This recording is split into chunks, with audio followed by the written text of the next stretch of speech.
គ្នាថ្ងៃនេះខ្ញុំចង់ចែករំលែករឿងប៉ិតមួយដែលខ្ញុំធ្លាប់ឆ្លងកាត់កន្លងមកខ្ញុំដឹងថាអ្នកទាំងអស់គ្នាក៏ប្រហែលជាធ្លាប់ជួបជាមួយនឹងបញ្ហាដូចខ្ញុំដែរកាលពីមុនខ្ញុំធ្លាប់មានសក់ស្អាតរលោងភ្លឺតែវាមិនសូវត្រង់វារៀងរួញតិចតិចអញ្ចឹងបងប្អូនតែដោយសារតែខ្ញុំចង់បានសក់ត្រង់ហើយស្អាតខ្ញុំក៏សម្រេចចិត្តទៅអ៊ុតត្រង់ហើយពេលនោះគឺជាការចាប់ផ្ដើមនៃសុបិនអាក្រក់មួយរបស់ខ្ញុំសុបិនអាក្រក់នោះគឺមុនពេលខ្ញុំមានទម្ងន់ប្រហែលជាកន្លះឆ្នាំមុនខ្ញុំបានទៅអ៊ុតសក់ត្រង់ជ្រុះកំឡុងពេលមានទម្ងន់ខ្ញុំគិតថាប្រហែលជាមកពីអរម៉ូនប្រែប្រួល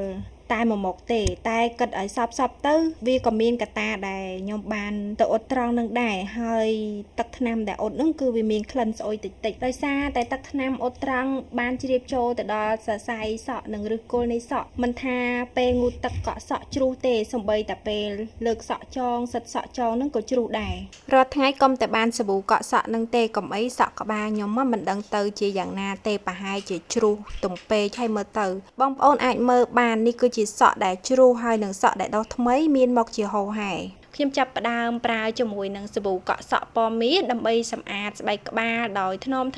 បើនិយាយពីក្លិនសាប៊ូពណ៌មាសហ្នឹងជាប់ចិត្តតែម្ដងសម្បីតែប្តីខ្ញុំក៏ចូលចិត្តនឹងក្លិនហ្នឹងដែរបន្ទន់នេះវិញក៏ល្អមិនចាញ់សាប៊ូដែរវាគឺមានសារធាតុបំពន់និងផ្ដល់សំណើមទៅដល់សរសៃសក់យ៉ាងជ្រៅធ្វើឲ្យសរសៃសក់ទន់រលោងនិងមិនជំពាក់ងាយនឹងសិតសម្រាប់អ្នកមានបញ្ហាសក់ជ្រុះច្រើនក្រោយការអ៊ុតត្រង់និងបញ្ហាអរម៉ូនប្រែប្រួលខ្លាំងដូចខ្ញុំសូមបន្ថែមប្រេងលាបសក់បន្ថែមដើម្បីបំពន់នឹងការពារការបែកចុងហើយប្រើជាមួយនឹងសេរ៉ូមបដោះសក់គឺសំខាន់ណាស់សម្រាប់ជំរុញការដុសសក់ថ្មីនិងកាត់បន្ថយការជ្រុះមិនយូរប៉ុន្មានសក់ខ្ញុំក៏ចាប់ផ្ដើមឃើញលទ្ធផលគួរឲ្យភ្ញាក់ផ្អើលសក់ខ្ញុំលែងសូវជ្រុះសក់ថ្មីក៏ចាប់ផ្ដើមដុះហើយសក់ដែលខូចក៏មានសំណើមនិងរលោងជាងមុនខ្ញុំអាចទុកសក់វែងបាននិងអាចសិតសក់ដោយមិនចាំបាច់ខ្លាចជាមួយនឹងការជ្រុះសក់ទៀតទេប្រសិនបើបងប្អូនកំពុងតែជួបជាមួយនឹងបញ្ហាសក់ជ្រុះខ្លាំងដូចខ្ញុំពីមុនកុំអស់សង្ឃឹមអីខ្ញុំសូមណែនាំជាមួយនឹងភាពព្រីមៀមវាពិតជាបានជួយខ្ញុំមែន